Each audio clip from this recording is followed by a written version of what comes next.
का social media पर। तो ये तो थे जनाब आज के ट्रेंड्स।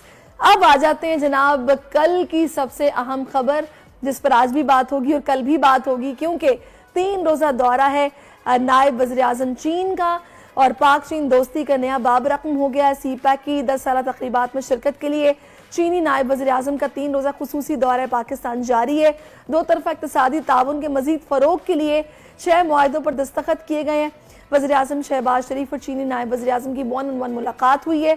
एक रिपोर्ट भी हमने तैयार की है, कल जो कुछ हुआ तकरीब में, जो माहौल था, वो सब आपको दिखाते हैं इस रिपोर्ट में।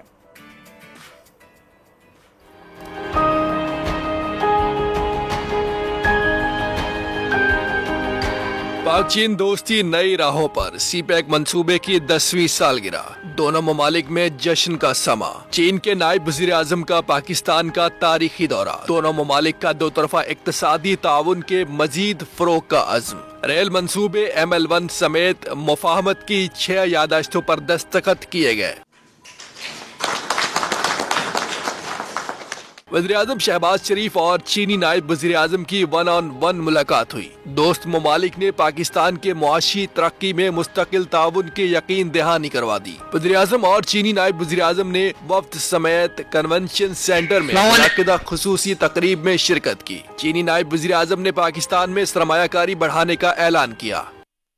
习近平主席高度重视发展中巴关系，高度重视中巴经济走廊建设，为下一步走廊的发展和中巴务实合作做出了战略指引。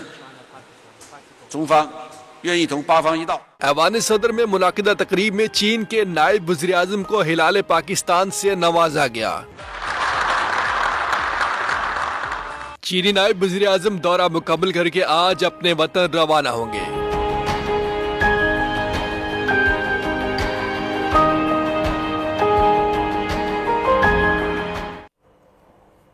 जी जनाब, ये रिपोर्ट आपने मुलाहिज़ा की और बड़ा ज़बरदस्त खुशगवार माहौल था। फिर आतिशबाजी का शानदार मुजाहरा किया गया, अपनी इस दोस्ती को सेलिब्रेट किया गया। फिर इस मुश्तरका फ्लैगशिप जो मंसूबा है, इसके 10 साल मुकम्मल होने पर भरपूर तरीके से जश्न मनाया गया है।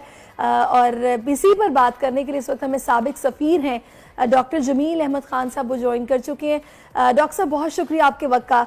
सबसे पहला सवाल मेरा अब आपसे यह कि हमारा देरीना दोस्त, जिसके बारे से हम कहते हैं कि शहद से मीठी, पहाड़ों से ऊंची हमारी दोस्ती, चीन के साथ हर मुश्किल वक्त का साथी हमारा, तो अभी ये जो मंसूबा जिसको 10 साल मुकम्मल हुए हैं, ये मुश्तरका फ्लैगशिप मंसूबा, उसके बाद 6 और बताया गया कि यादाश्तों पर दस्तखत हुए और ये भी कहा गया कि चीन मजीद सरमायाकारी करेगा।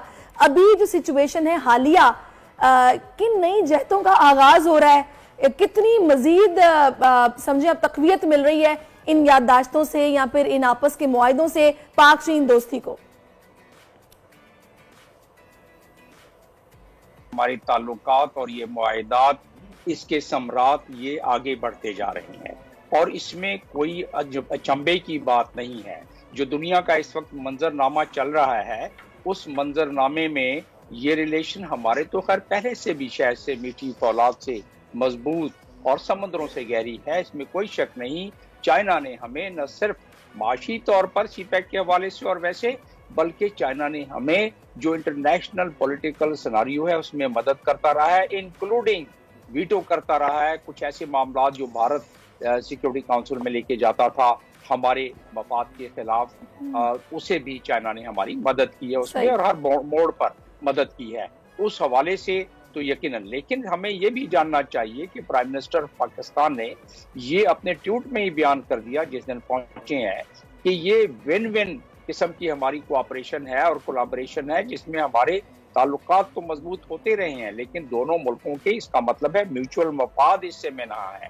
और इस म्यूचुअल मफाद को अगर मद्देनजर हम रखें तो फिर हमें बड़े तनाजुर में भी चीजें समझ आती हैं और अहले वतन के लिए ये यकीनन। डॉक्टर साहब, मेरा कहने का मकसद ये है कि ये जो 6 मुआहदे, फिर मजीद सरमायाकारी का वादा, ये बूस्ट कितना मिल रहा है इस दोस्ती को? नहीं, इसमें जाहिर दवाम मिल रहा है दोस्ती को, और पहले ही $25 अरब तो चाइना इन्वेस्ट कर चुका है। जो $40 अरब का मंसूबा था सीपैक का, 25 अरब, और जो इब्तदाई तौर पर जैसे जब आप घर को बनाते हैं तो जब बुनियादें खोदते हैं तो कोई समझ नहीं आती है कि ये घर कैसा बनेगा, तो इस वक्त जो है बुनियादें डल रही थी इस पूरे सी पैक के स्ट्रक्चर को और इस पूरे माशी जो इसके बेनिफिट्स हैं, इसके स्ट्रेटेजिक बेनिफिट्स अपनी जगह पर हैं, वो चाइना के ज्यादा है हमसे, लेकिन जो माशी बेनिफिट्स हैं उसको लिहाज से तो उसका स्ट्रक्चर बन रहा था, यानी रोड इंफ्रास्ट्रक्चर बन रहा था। और अब जाके फेज 2 जब शुरू हुआ है जिसमें 9 इकोनॉमिक जोन जो है वो उसको फाल बनाया जाएगा, जिसमें से 20% बोस्तान इकोनॉमिक जोन जो कि बलूचिस्तान में है मुकम्मल हो चुका है और 30% दाबेजी जो है वो मुकम्मल हो चुका है, दाबेजी इकोनॉमिक जोन। तो इससे मतलब क्या, ये जो 6 मुआहदात का आप जिक्र कर रही हैं उसमें मजीद सरमायाकारी, उसके अलावा उन मुआहदात में जो असल चीज है वो ट्रांसफर ऑफ टेक्नोलॉजी और एक्सपर्टीज, एक्सचेंज ऑफ एक्सपर्टीज का जो मामला है वो बहुत अहम है, क्योंकि बहुत सारे ऐसे मामला जो हमारे इकोनॉमिक जोन में आगे जाके जरूरत पड़ेगी उन इंडस्ट्रीज को, उसके लिए जब तक हमारे पास एक्सपर्ट्स उस नौइयत के नहीं होंगे उस वक्त तक उससे हमें इतना इस्तेफादा हासिल नहीं कर सकेंगे। अहले वतन हमारे खासतौर पर जो नौजवान ने मिल्लत हैं उन्हें बहुत सारी ऐसी नेगेटिव मनफी खबरें मिल रही हैं और जो दुरुस्त भी है जिससे दिल बर्दाश्ता होती हैं, लेकिन ये एक अच्छी खबर है। अपने आप को तैयार करें, इन इंडस्ट्रीज को बहुत जरूरत होगी, अहले वतन के जो नौजवान ने मिल्लत हैं वो स्किल हासिल करें इसके अच्छा डॉक्टर साहब, अभी चूंकि माहौल तो बहुत अच्छा है और मेरा दिल भी नहीं चाह रहा कि मैं कोई ऐसी बात करूं कि जो मतलब किसी भी लिहाज से नेगेटिव हो, लेकिन जहन में ये सवाल जरूर है कि आना तो वज़ीर आज़म चीन को था, प्राइम मिनिस्टर शी को, लेकिन नायब वज़ीर आज़म आए। इसकी कोई खास वजह आपके ख्याल में हो सकती है या फिर इसको इतना हमें नहीं उस तरह से सोचना चाहिए? ऑब्वियसली अभी चीज़ें और तरफ चल रही हैं, आगे इलेक्शंस भी हैं, शायद ये सोचा गया कि स्टेबल गवर्नमेंट आ जाए तो फिर प्राइम मिनिस्टर शी खुद आए। जी बिल्कुल, ये अवामिल भी मुमकिन है, लेकिन असल बात ये है कि ये शख्सियत जो वाइस प्रेसिडेंट आए हुए हैं लाइफिंग, ये इनकी शख्सियत ये $60 ट्रिलियन के जो इंडस्ट्रीज, प्रॉपर्टी और बाकी जो सेक्टर्स हैं चाइना में, ये उसकी देखभाल कर रहे हैं। और इन्होंने ही ये BRI का सारा मंसूबा कंसीव जब हुआ, उसकी इम्प्लीमेंटेशन, उसकी प्लानिंग में इनका बहुत बड़ा हिस्सा है।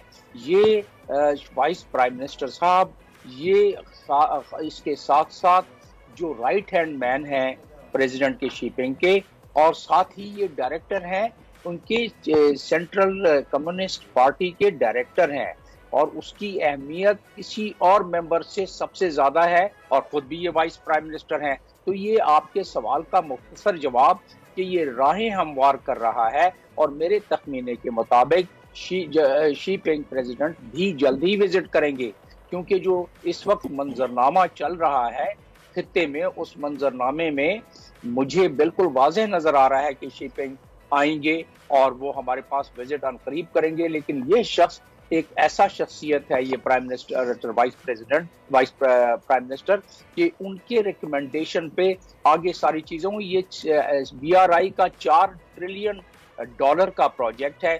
$1 ट्रिलियन BRI पे खर्च हो चुका है, और ये फ्लैगशिप हिस्सा उसका सी पैक है। और आपके नाजरीन के लिए मैं बताता चलूं कि इसमें चाइना का क्या मफाद है। हम सुनते आए हैं कि अमेरिका चाइना को कंटेन करना चाहता है। हमें ये पता है कि अमेरिका की ये फॉरेन पॉलिसी का सबसे कलीदी नुक्ता। सही है डॉक्टर साहब, आप थोड़ा सा मेरे साथ रहेगा, very sorry to interrupt you. अहम खबर आ रही है जो नाज़रीन के